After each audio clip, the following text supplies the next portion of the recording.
Good morning, everyone. It's time to go on the record. Is Wynn's gamble in Everett paying off? From revenue to a civil action lawsuit, we asked the president of Encore Boston Harbor how it's going after a month in business. How do you feel about the squad? We're back in the district getting reactions. And is the squad's election successes fueling more challenges to longtime lawmakers? Let's go on the record. From WCVB Channel 5, the inside word from Washington to Beacon Hill. Today's newsmakers are going on the record. Very good morning to you, everyone, and welcome to On the Record on this last Sunday in July. Unbelievable. Can you believe it's the last Sunday in July already? Went very fast. Too fast. I'm Ed Harding, along with News Center 5's political reporter Janet Wu, and our guest this morning is Bob DeSalvio, the president of Encore Boston Harbor. He's been in the hotel industry for, over 40 years now, Yes. sir? Previously president of Sands Casino Resort in Bethlehem, Pennsylvania. He is here and running Encore Boston Harbor. Great to have you with us this morning. Thank you for having me on. You've had a pretty good launch in this first month, nearly $17 million just the first week, and over $4 million went to the state, outpacing even effectively negatively your competition in Springfield and Plainfield. Do you think this is going to continue? I do think that the initial reaction to the resort has been extremely positive. Guests come in, I think we've exceeded their expectation in terms of not only just the physical luxury of the resort, but more importantly is the 5,000 team members we put to work. We've gotten a lot of great feedback on them, so we hope that the traffic will continue to the resort. But do you think you're going to soar past Plainfield and MGM?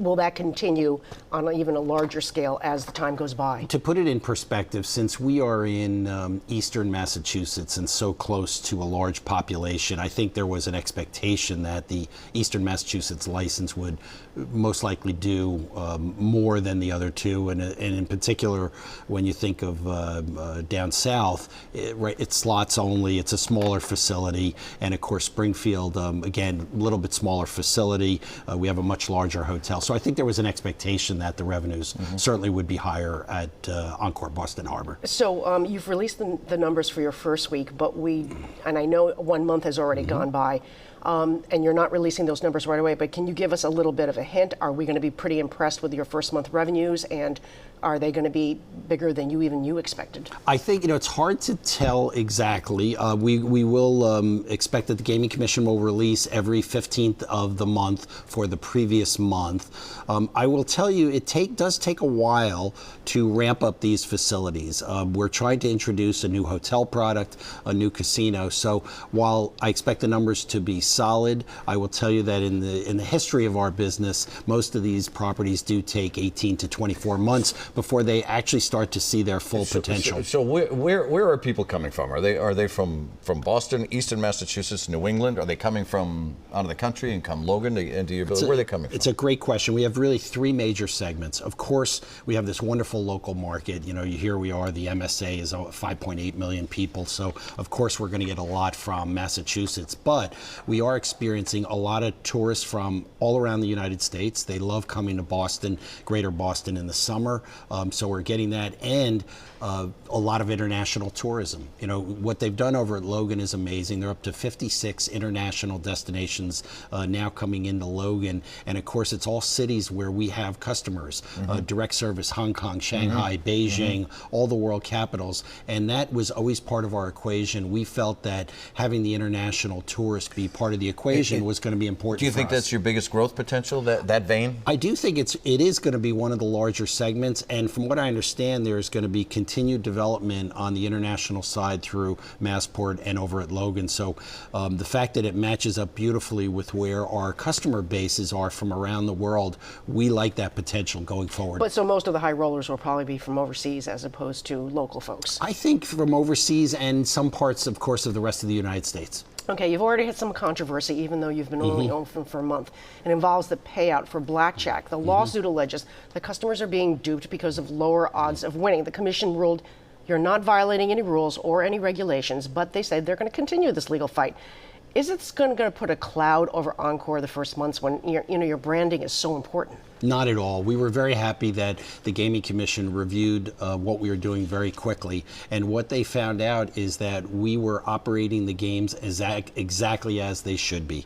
We have a mix of games. We have some of the 3-2 and some of the 6-5 blackjack games. They're perfectly legal. That's how we're operating. The charge was false, and we think that we will prevail in court. Don't understand why they brought it, but at the end of the day, we feel very comfortable that we will be perfectly You're fine. calling it a nuisance suit? Yeah, it is just completely false what they're alleging. There's also an allegation you're not paying slot winners the change in your payouts without forcing them to go through a separate procedure to get the money that they are owed. In other words, stand in a different line or whatever. It makes it longer, a little more time consuming. The question, I have two full questions there. First of all, is that fair? And second of all, this is 2019. Why does anyone have to stand in line for change? Why can't you just put it back on your credit card or whatever? And Well, done? actually, it's funny that you mention that because, first of all, every customer gets every penny of what they deserve. We would never take any money from a customer, number one. Number two, it's very common in the industry, especially in larger casinos that do high volume. When you get your payouts in slots, they put it in the form of a ticket, and you take that ticket to a redemption machine, and that redemption machine pays out in cash.